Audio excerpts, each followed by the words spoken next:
Pagi-pagi saya keluar rumah, tiba-tiba orang yang gila ini ada di bawah kolong teras dan langsung kaget. Saya langsung teriak, akhirnya dia juga panik dan langsung melempar saya seperti itu.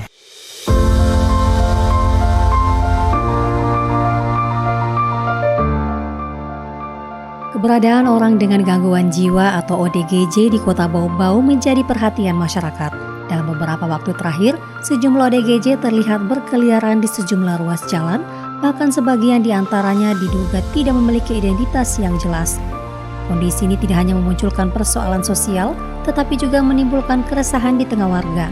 Salah seorang warga di Kecamatan Batu Ambari, Kota Bau-Bau, Hasro, mengaku rumahnya kerap dijadikan tempat singgah oleh ODGJ. Menurutnya keberadaan mereka bukan hanya mengganggu kenyamanan lingkungan, tetapi juga pernah memicu tindakan yang membahayakan karena pernah melempari rumah, bahkan menghamburkan jualan warung tetangga.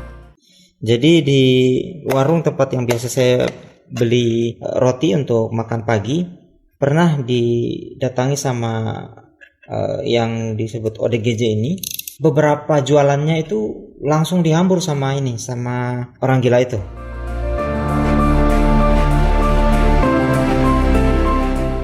Sementara itu, Dinas Kesehatan Kota Bau-Bau mencatat hingga saat ini terdapat 288 orang dengan gangguan jiwa yang memiliki KTP Kota Bau-Bau. Sebagian besar merupakan penderita skizofrenia dan psikosis akut.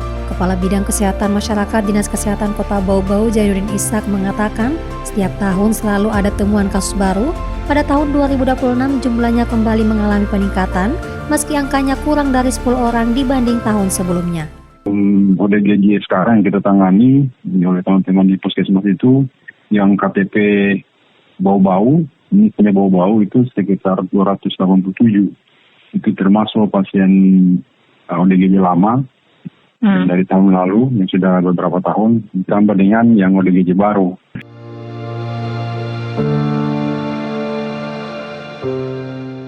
Untuk meningkatkan kualitas pelayanan, sejak tahun lalu Dinas Kesehatan telah menyelenggarakan pelatihan kesehatan jiwa yang melibatkan 24 peserta, terdiri dari 17 tenaga kesehatan dan 7 orang dokter. Pelatihan ini bertujuan memperkuat kemampuan petugas dalam mendeteksi, menangani serta memberikan pendampingan kepada ODGJ di masyarakat. Di tahun ini sudah merintis untuk membuka poli rawat inap untuk jiwa. Jadi kita kalau lagi kan belum ada.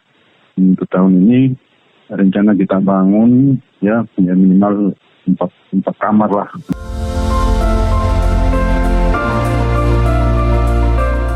Selain memperkuat kapasitas tenaga kesehatan, pemerintah Kota Bau-Bau terus membangun sistem penanganan yang terpadu. Kepala Dinas Kesehatan Kota Bau-Bau, Dr. Freddy Tangke Alo, mengungkapkan pihaknya telah menjalin komunikasi dengan RSUD Palagi Mata Kota Bau-Bau untuk menyiapkan ruang khusus perawatan bagi pasien ODGJ.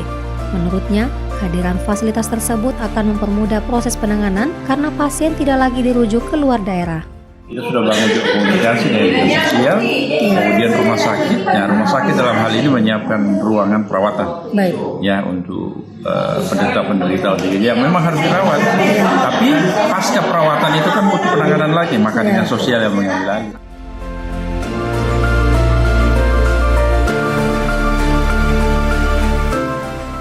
Kadis menegaskan, persoalan ODGJ tidak dapat diselesaikan oleh satu instansi saja. Dinas Kesehatan berfokus pada upaya promotif dan preventif melalui edukasi pelatihan serta sosialisasi kepada masyarakat. Sementara itu penanganan medis dilakukan bersama rumah sakit, sedangkan proses rehabilitasi dan pendampingan pasca perawatan menjadi tanggung jawab dinas sosial. Yang jelas bahwa kerjaan ini bukan kerjaan ringan, kerjaan berat, tapi kalau kerja bersama saya kira bisa dan akan dilakukan oleh beberapa OPD. Ya. Yang jelas bahwa di Dinas Kesehatan bentuk pelatihan, sosialisasi, kemudian itu bentuk preventif promotif, masuk kuratif rehabilitatif, kerjasama dengan rumah sakit untuk penanganan.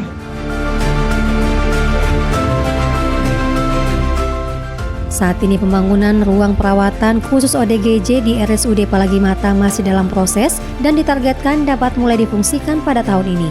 Kehadiran fasilitas tersebut diharapkan menjadi langkah penting dalam meningkatkan layanan kesehatan jiwa di Kota Bau-Bau.